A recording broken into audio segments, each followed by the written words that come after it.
Assalamualaikum warahmatullahi wabarakatuh. Salam sejahtera untuk kita semua. Semoga hari ini membawa kesehatan, keselamatan, dan kelimpahan rezeki bagi panjenengan. Pada kesempatan kali ini, kita akan membahas suatu hal yang mungkin sering kita alami, yaitu kehadiran kaki seribu di dalam rumah. Kaki seribu merupakan salah satu hewan yang sering ditemukan di halaman rumah. Tak jarang, mereka juga kerap masuk ke dalam rumah dan mengganggu kenyamanan penghuninya. Sebelum lanjut, yang belum subscribe, silakan subscribe, like, komen, dan aktifkan tombol loncengnya. Yang sudah subscribe, semoga diberikan kemudahan dalam segala urusannya. Amin ya Rabbal Alamin. Sekarang mari kita bahas terlebih dalam mengenai bahaya-bahaya kaki seribu yang masuk ke dalam rumah. Sebelum kita akan melihat pandangan mengenai binatang kaki seribu sebagai perantara santet tingkat tinggi, apakah hal ini hanya mitos atau memang ada dasarnya dalam keyakinan tertentu? Simak penjelasannya dengan seksama. Kemudian kita akan membahas dampak psikologis dari kehadiran kaki seribu, seperti dari munculnya mimpi buruk dan sulit tidur. Bagaimana hal ini dapat mempengaruhi kesejahteraan kita dalam kehidupan sehari-hari. Tak hanya itu saja, kita juga akan membahas konsep kaki seribu sebagai jelmaan jin atau siluman. Dan bagaimana hal ini berkaitan dengan kepercayaan dalam keyakinan tertentu. Apakah memang ada keterkaitan antara kaki seribu dengan makhluk gaib? Tentu kita tidak hanya memberi informasi mengenai bahayanya saja, tetapi penyebabnya juga. Adakah ada keterkaitan antara cara kita menyimpan, kondisi lembab rumah, atau dedaunan berserakan di sekitar rumah bisa memancing masuknya atau datangnya kaki seribu? Jangan lewatkan informasi menarik dan mendalam dalam tayangan kali ini. Mari kita bersama-sama memahami pandangan ini terhadap fenomena sehari-hari.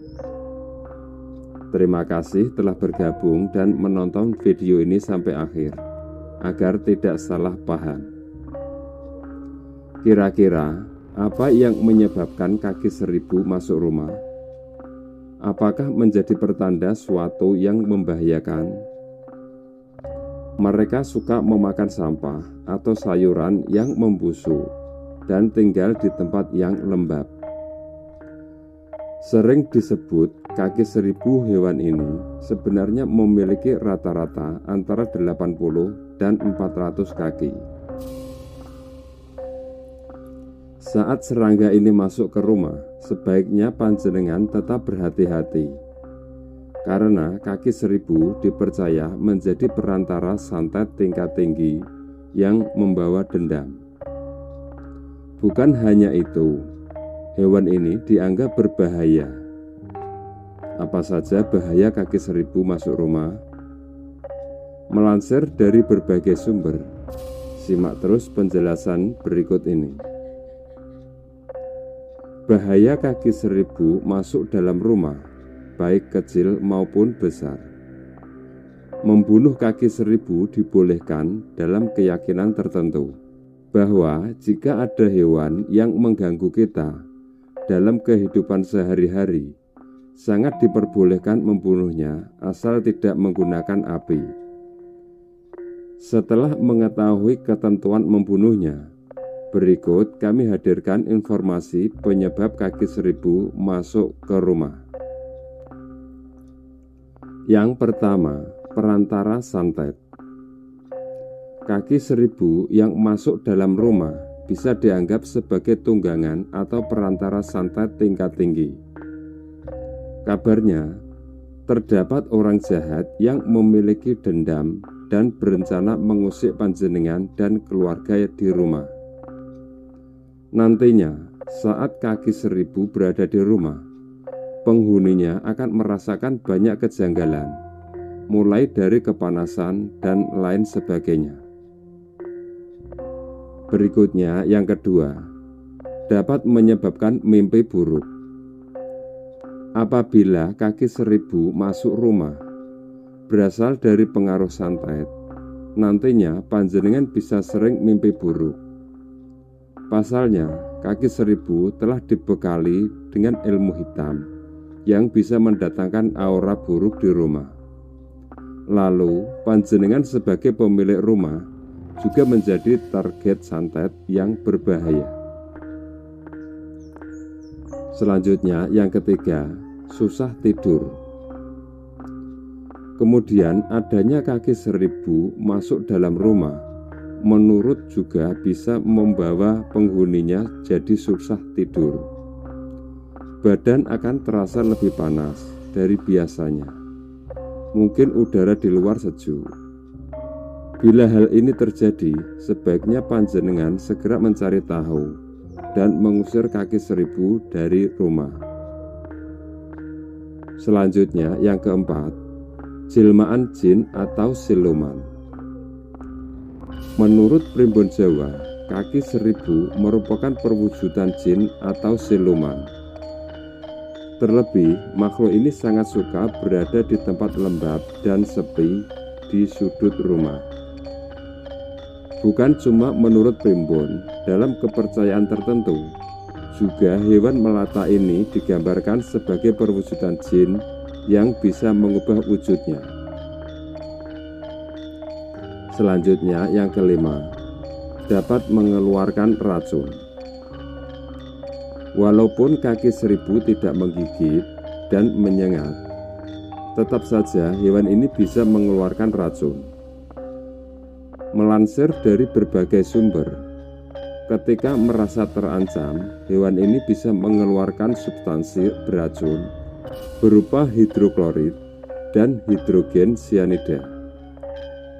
Dikhawatirkan racunnya dapat membuat kulit terasa terbakar, kehitaman, kemerahan, bengkak, gatal, hingga melepuh. Bahkan racunnya pun bisa menimbulkan radang yang membuat tubuh kita pusing, mual, muntah, sesak, sampai muncul bintil-bintil merah di sekujur tubuh. Dan ada pun penyebab lainnya, kenapa kaki seribu masuk rumah. Pertama, menyimpan makanan sembarangan. Menyisakan makanan di berbagai tempat ternyata bisa mendatangkan kaki seribu di rumah.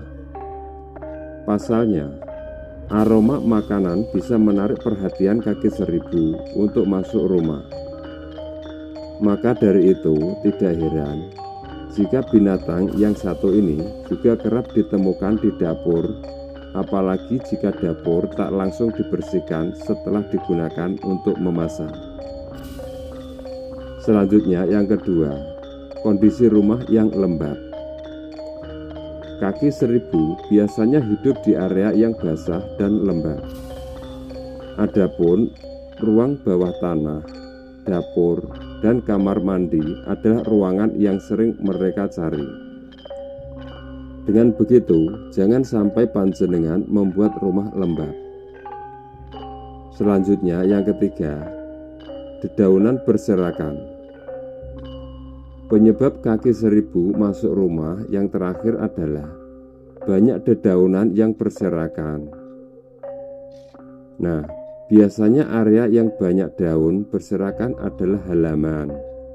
Maka dari itu, untuk menghindarinya, pastikan panjenengan bersihkan halaman secara berkala. Jangan sampai dedaunan jadi berserakan dalam waktu yang lama. Perlu diingat, bahwa pandangan ini bersifat kepercayaan spiritual dan tidak memiliki dasar ilmiah. Jika menghadapi kehadiran hewan kaki seribu di rumah, disarankan untuk mencari bantuan yang sesuai dengan keyakinan masing-masing, baik itu dari segi spiritual atau profesional. Semoga kita dapat mengambil hikmah dari setiap pengalaman yang menjadikannya sebagai pelajaran. Kalau ketemu hewan kaki seribu di rumah, sehingga kita tahu pertanda. Itulah informasi tentang pertanda hewan kaki seribu masuk ke dalam rumah. Terima kasih telah menemani kami dalam video kali ini yang membahas tentang kehadiran kaki seribu di rumah. Semoga informasi yang saya sampaikan dapat memberikan pemahaman yang lebih dalam dan bermanfaat bagi kita semua. Jangan lupa untuk meninggalkan komentar dan pendapat panjenengan di kolom komentar video ini. Kami senang mendengar pendapat dan pengalaman panjenengan terkait topik yang kita bahas kali ini. Terima kasih atas partisipasi dan doa restu dari panjenengan semua. Hanya Allah yang bisa mengetahui kebenaran yang sesungguhnya. Sampai jumpa di video selanjutnya. Wassalamualaikum warahmatullahi wabarakatuh.